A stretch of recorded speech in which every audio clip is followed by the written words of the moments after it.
अस्सलामुअलैकुम। Usman Malik green properties से इस वक्त मौजूद हैं अल रहमान गार्डन फ़ेज़ 2 के गेट नंबर 4 पे। और ये वही गेट है जो आप सगियां बाईपास की तरफ से जब अल रहमान गार्डन फ़ेज़ 2 में एंटर होते हैं तो इसी गेट से एंटर होते हैं। और ये जो एरिया आपको नज़र आ रहा है ये हसन कमर्शियल ज़ोन है और हम इस वक्त सफ़र कर रहे हैं अल रहमान गार्डन फ़ेज़ 2 के ओ ब्लॉक की तरफ। इंशाल्लाह आपको ओ ब्लॉक का विज़िट करवाएंगे और साथ ही साथ इसकी जो तमाम सहूलियात हैं वो भी आपके साथ डिस्कस करेंगे। और जो मोस्ट इम्पॉर्टेंटली रूडा के क्या बाई लॉज हैं और कंस्ट्रक्शन के हवाले से नक्शे वगैरह के क्या अखराजात आते हैं वो भी इसी वीडियो के अंदर डिस्कस करेंगे। आपको इस वक्त स्क्रीन पर नज़र आ रहा है अल रहमान गार्डन फ़ेज़ 2 का मेन हेड ऑफिस है, जहाँ पर फाइल्स ट्रांसफ़र होती हैं या घरों की जो ट्रांसफ़र है वो इसी हेड ऑफिस में होती है। लेकिन जो तामीर के हवाले से जो काम है वो इसके सामने बिल्कुल मिज़ान बैंक है, उसकी बेसमेंट में उसके फर्स्ट फ्लोर के ऊपर मैप डिज़ाइनिंग फ़ीस वगैरह जमा होती है, डिमार्केशन फ़ीसें जहाँ जमा होती हैं, नक्शा वगैरह डिज़ाइन होता है। तो कंस्ट्रक्शन के हवाले से तमाम मामला जो है वो हेड ऑफिस के सामने मिज़ान बैंक की बेसमेंट में तय पाते हैं। तो हम इस वक्त सफ़र कर रहे हैं अल रहमान गार्डन फ़ेज़ 2 के ओ ब्लॉक की जानिब और गेट नंबर 4 से होते हुए हसन कमर्शियल ज़ोन से होते हुए इस वक्त हम मौजूद हैं जॉयलैंड पार्क पे। तो जॉयलैंड पार्क को जब हम क्रॉस करते हैं तो 80 फीट वाइड रोड के ऊपर ही ओ ब्लॉक वाक़या है। और ओ ब्लॉक एक वाहिद ऐसा ब्लॉक है जिसको अल रहमान गार्डन फ़ेज़ 2 के चारों गेट लगते हैं। आप किसी भी गेट से ओ ब्लॉक को एक्सेस कर सकते हैं। तो अल रहमान गार्डन फ़ेज़ 2 का जो ओ ब्लॉक है उसके अंदर जो सहूलियात का जिक्र कर लेते हैं कि ओ ब्लॉक के अंदर जो बिजली है वो अल रहमान गार्डन फ़ेज़ 2 के अपने पावर प्लांट से दी जा रही है। पानी के लिए आपको बोर करवाना पड़ता है, जबकि गैस जो है वो आप सिलेंडर की यूज़ करते हैं। इसके अलावा बुनियादी सहूलियात के अलावा ओ ब्लॉक के इर्द गिर्द जो दूसरी अमेनिटीज़ हैं उसमें सबसे मेन जो है वो पंजाब ग्रुप ऑफ कॉलेजेस का कैंपस वॉकिंग डिस्टेंस के ऊपर मौजूद है। और ये आपको स्क्रीन के ऊपर पंजाब स्कूल नज़र आ रहा है और इसके अलावा शेप्स कम्युनिटी क्लब नज़र आ रहा है। और इसके अलावा ये गेट नंबर 4 से आप इसे एक्सेस कर सकते हैं। लाहौर ग्रामर स्कूल है और यहाँ पर इसके अलावा मसाजिद और पार्क्स की भी वसी रेंज है। एक बहुत बड़ा मेन जो पार्क है वो भी ओ ब्लॉक के अंदर वाक़या है और इसके अलावा मसाजिद वगैरह और यानी ज़िंदगी की तमाम सहूलियात ओ ब्लॉक के अंदर अवेलेबल है। इस वक्त ओ ब्लॉक इस वक्त थोड़ा सा इन्वेस्टमेंट अपॉर्चुनिटी के हवाले से एक अच्छी अपॉर्चुनिटी बना हुआ है, क्योंकि यहाँ पर जो रोड है जब आप गेट नंबर 1 से आते थे तो बिल्कुल टक्कर के ऊपर रोड बंद हो जाता था। अभी 1-2 दिन पहले ही वहाँ पर वो ज़मीन को परचेज़ करके वहाँ पर रोड बनाया जा रहा है, जिससे ओ ब्लॉक को जब एक्सेस मज़ीद आसान हो जाएगी और जिसकी वजह से ओ ब्लॉक के रेट्स भी वो भी काफ़ी मुस्तहकम होने वाले हैं। तो इसी वजह से अगर आप ओ ब्लॉक के अंदर इस वक्त इन्वेस्टमेंट करते हैं तो वो आपको काफ़ी फ़ायदा देने वाली है, क्योंकि इस वक्त वहाँ पर रेट थोड़े से कम हैं और वहाँ पे एक्सेस बेहतर होने की वजह से वहाँ पर मुस्तकबिल में रेट भी ज़्यादा हो जाएंगे।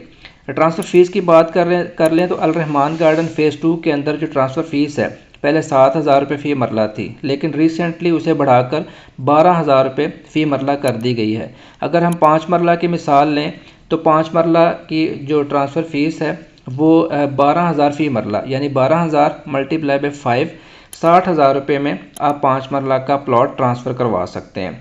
और जो घर होगा 5 मरला का उसके ऊपर 2% चार्जेस जो है वो कंपनी ले रही है।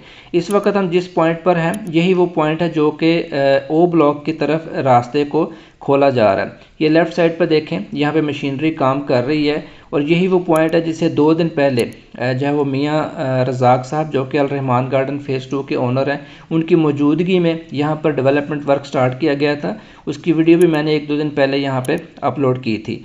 यहाँ पे जो मशीनरी काफ़ी तेज़ी से काम कर रही है और ज़्यादा मशीनरी डिप्लॉय करने का मकसद ये है कि ये रास्ता जल्द अज जल्द जो है वो खोल के ओ ब्लॉक को यहाँ से एक्सेस दे दी जाए। तो इंशाल्लाह ताला इसी रास्ते की वजह से ओ ब्लॉक के जो रेट्स हैं वो भी काफ़ी बेहतर होने वाले हैं। अगर हम दूसरी चीज़ों की बात करें जैसा कि कंस्ट्रक्शन है, तो अगर आप कंस्ट्रक्शन करना चाहते हैं तो उस हवाले से भी आपको ये इन्फॉर्मेशन होनी चाहिए कि यहाँ पर कितने अखराजात आते हैं। तो ट्रांसफ़र फ़ीस मैंने आपको बता दी, 12,000 रुपये फ़ी मरला है। जितने मरले का भी प्लॉट होगा आपने उसको 12,000 से मल्टीप्लाई कर लेनी है।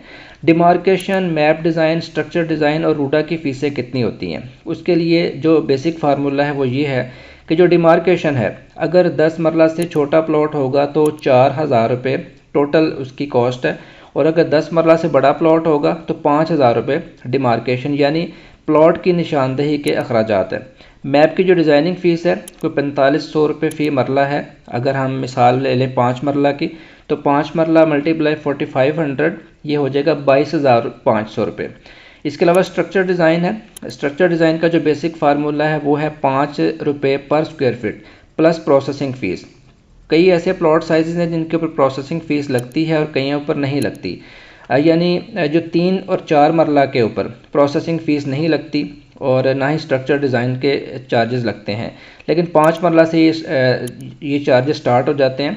मिसाल ले लेते हैं 5 मरला की, तो 5 मरला के ऊपर 14,000 रुपये जो स्ट्रक्चर डिज़ाइन के चार्ज किए जा रहे हैं। इसके अलावा 6 माह पहले जो अल रहमान गार्डन फ़ेज़ 2 है और इसके अलावा मुल्हिका सोसाइटीज़ है जैसा कि लाहौर मोटरवे सिटी वगैरह, ये सारे रूडा के अंडर आ चुके हैं, यानी रावी अर्बन डेवलपमेंट अथॉरिटी के अंडर आ चुके हैं 6 माह से, और इसी वजह से इसकी भी अब फ़ीस लगती है। और ये सारे नक्शे रूडा से ही पास होते हैं और रूडा ही जो बाई लॉज है प्रोवाइड करती है किसी भी सोसाइटी के अंदर कंस्ट्रक्शन के लिए। तो रूडा के जो चार्जेस हैं वो जो है वो 5 मरला के ऊपर 58,000 रुपये इसके चार्जेस हैं। बाकी भी चार्जेस आप स्क्रीन पर देख सकते हैं।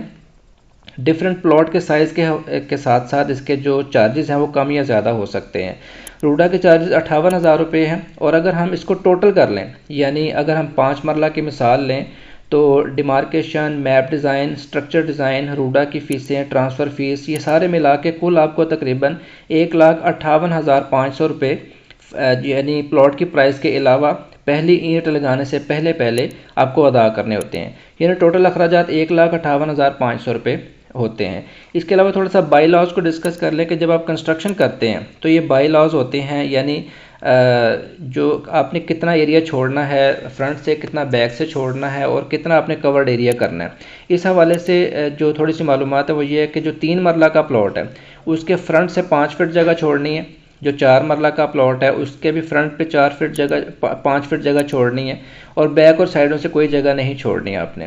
लेकिन जो 5 मरला का प्लॉट है तो फ्रंट से 5 फीट, बैक से 5 फीट जगह छोड़नी है और साइडों से कोई जगह नहीं छोड़नी।